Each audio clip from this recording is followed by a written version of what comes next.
ہر مسائل کی جڑ میں یہ شامل بھی ہے، پوچھنا اس کے سینے میں کیا دل بھی ہے۔ سنیں گے دوستو عمران پرتاپ بدری کی نظم سے پہلے بتا دیں دوستو، غازی آباد کے پورو ودھائک اسلم چودھری کو پولیس نے کیا گرفتار، 2 کروڑ روپے کی رنگ داری مانگنے کا لگایا آروپ۔ چلیے پہلے سنتے عمران پرتاپ بدری کی نظم، تو آپ سے گزارش ہے ویڈیو کو لائک کیجیے اور چینل کو ضرور سبسکرائب کیجیے۔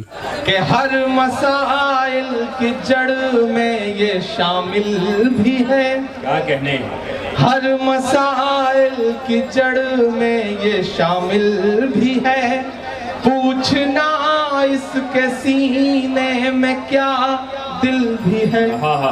ہر مسائل کی جڑ میں یہ شامل بھی ہے، پوچھنا اس کے سینے میں کیا دل بھی ہے۔ کل تلک صرف گونگی تھی، بہری تھی یہ، کل تلک صرف گونگی تھی، بہری تھی یہ، آج کل اپنی دلی تو قاتل بھی ہے، آج کل اپنی دلی تو قاتل بھی ہے۔ ہر میں نظم پڑھتا ہوں صاحب، کہ سچ بات کی پیروکاری ہے، 100 جھوٹ پہ ایک سچ بھاری ہے، ہر دور میں سچ کے ساتھ رہے شاعر کی ذمہ داری ہے، شاعر کی ذمہ داری ہے۔ میں آگ سے لڑنے نکلا ہوں، انگاروں سے کیا ڈرنا، کیا ڈرنا، میں شاعر ہوں ایک شاعر کو سرکاروں سے کیا ڈرنا، کیا ڈرنا، کیا ڈرنا۔ میرے بھائی جب لڑائی بڑی ہو سکتا ہے ورشا جی سے کسی چھوٹی چھوٹی بات پہ آپ کا من مٹاؤ ہو، ناراض رہتے ہوں آپ، سمیر سے کسی بات پہ ناراض ہو، لیکن میرے بھائی جب لڑائی بڑی ہوتی ہے تو چھوٹی چھوٹی چیزوں کو نظر انداز کرنا پڑتا ہے۔ یہ لڑائی بہت بڑی ہے، اس لڑائی میں ایک جٹ ہوئیے، متحد ہوئیے۔ اس ملک کا جو بھی امن پسند انسان ہے، وہ ہندو ہو، مسلمان ہو، سکھ ہو، عیسائی ہو، اس حملے میں جو شہید ہوئے نصیر احمد، ان کی ماں کے بھی آنسوؤں کا رنگ وہی تھا، اور اودھیش کمار کی بھی آنسوؤں کا رنگ وہی ہے۔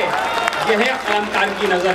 آپ کو جان کے حیرت ہوگی، اور یہ بات آپ جانتے بھی ہیں کہ جب بس کے چیتھڑے اڑے ہوں گے تو جتنے ٹکڑے نصیر احمد کے بدن کے ہوئے ہیں، اتنے ہی ٹکڑے مہیش یادو کے بھی شریر کے ہوئے ہیں۔ بالکل، بم اور گولیاں کسی کو پہچانتی نہیں میرے بھائی، انہیں اس سے مطلب نہیں کہ کون ہندو، کون مسلمان، کون سکھ، کون عیسائی۔ اس لیے اس ملک کو بچانے کے لیے ایک جٹ ہوئیے۔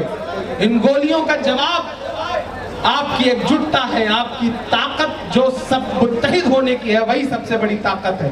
میں پڑھتا ہوں صاحب کہ تو ظلم کہاں تک ڈھائے گا، یہ غصہ نکل رہا ہے میرا ان مصروں میں، کہ جھوٹوں کا نعرہ ہارے گا۔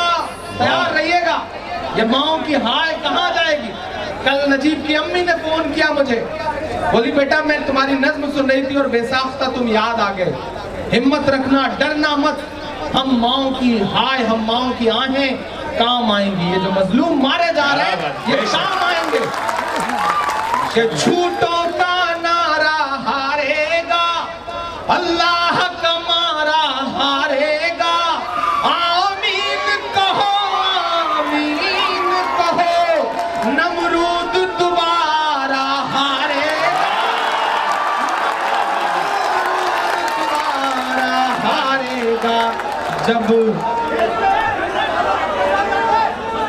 جب جنگ پہ نکلے ہو تو پھر، جب جنگ پہ نکلے ہو تو پھر تلواروں سے کیا ڈرنا۔ ناظرین ناظرین عمران پرتاپ گڑھی کی نظم سننے کے بعد آپ اپنی رائے میں کیا کہنا چاہتے ہیں وہ نیچے کمنٹ باکس میں ضرور بتائیں۔ حضرت عمر رضی اللہ عنہ فرماتے ہیں کہ میں نے رسول اللہ صلی اللہ علیہ وسلم کو ارشاد فرماتے ہوئے سنا، جو اللہ تعالیٰ کی رضا حاصل کے لیے تواضع کو اختیار کرتا ہے اللہ تعالیٰ اس کو بلند فرماتے ہیں، جس کا نتیجہ یہ ہوتا ہے کہ وہ اپنے خیال اور اپنی نگاہ میں تو جھوٹا ہوتا ہے لیکن لوگوں کی نگاہ میں اونچا ہوتا ہے، اور جو تکبر کرتا ہے اللہ تعالیٰ اس کو گرا دیتے ہیں، جس کا نتیجہ یہ ہوتا ہے کہ وہ لوگوں کی نگاہوں میں جھوٹا ہو جاتا ہے اگرچہ خود اپنے خیال میں بڑا ہوتا ہے، لیکن دوسروں کی نظروں میں وہ کتے اور خنزیر سے بھی زیادہ ذلیل ہوتا ہے۔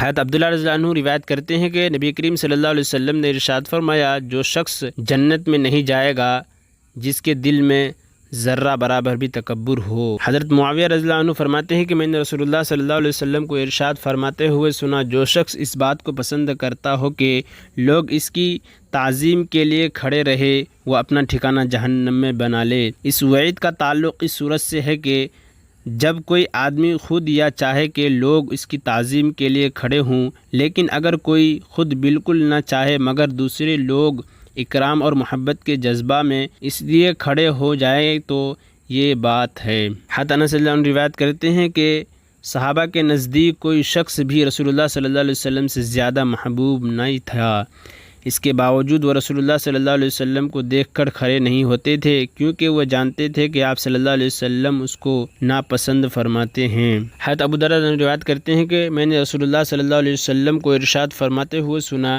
جس شخص کو بھی کسی کی طرف جسمانی تکلیف پہنچے پھر وہ اس کو معاف کر دے تو اللہ تعالیٰ اس کی وجہ سے ایک درجہ بلند فرما دیتے ہیں اور ایک گناہ معاف فرما دیتے ہیں۔ حضرت جودان رضی اللہ عنہ روایت کرتے ہیں کہ رسول اللہ صلی اللہ علیہ وسلم نے ارشاد فرمایا، جو شخص اپنے مسلمان بھائی کے سامنے عذر پیش کرتا ہے اور وہ اس کے عذر کو قبول نہیں کرتا تو اس کو ایسا گناہ ہوگا جس کا ناحق ٹیکس وصول کرنے والے کا گناہ ہوتا ہے۔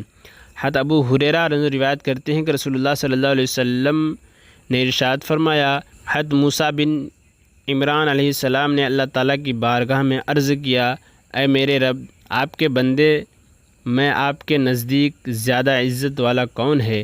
اللہ تعالیٰ نے ارشاد فرمایا، جو بندہ جو بدلہ لے سکتا ہو اور پھر معاف کر دے۔ حضرت عبداللہ بن عمر رضی اللہ عنہما روایت کرتے ہیں کہ ایک صاحب نبی کریم صلی اللہ علیہ وسلم کی خدمت میں حاضر ہوئے اور عرض کیا، رسول اللہ، میں اپنے خادم کی غلطی کو کتنی مرتبہ معاف کروں؟ آپ صلی اللہ علیہ وسلم خاموش رہے۔ انہوں نے پھر وہی عرض کیا، رسول اللہ، میں اپنے خادم کو کتنی مرتبہ معاف کروں؟ آپ صلی اللہ علیہ وسلم نے ارشاد فرمایا، روزانہ 70 مرتبہ۔ حضرت حذیفہ رضی اللہ عنہ فرماتے ہیں کہ میں نے نبی کریم صلی اللہ علیہ وسلم کو ارشاد فرماتے ہوئے سنا، تم سے پہلے کسی امت میں ایک آدمی تھا، جب موت کا فرشتہ اس کی روح قبض کرنے آیا اور روح قبض ہونے کے بعد وہ اس دنیا سے دوسرے عالم کی طرف منتقل ہو گیا تو اس سے پوچھا گیا کہ تو نے دنیا میں کوئی نیک عمل کیا تھا؟ اس نے عرض کیا، میرے علم میں میرا کوئی ایسا عمل نہیں ہے۔ اس سے کہا گیا کہ اپنی زندگی پر نظر ڈال اور غور کر۔ اس نے پھر عرض کیا، میرے علم میں میرا کوئی ایسا عمل نہیں ہے سوائے اس کے کہ میں دنیا میں لوگوں کے ساتھ خرید و فروخت کا اور لین دین کا معاملہ کیا کرتا تھا، جس میں میں دولت مند کو مہلت دیتا تھا اور تنگ دستوں کو معاف کر دیتا تھا۔ اللہ تعالیٰ اس شخص کو جنت میں داخل فرما دیا۔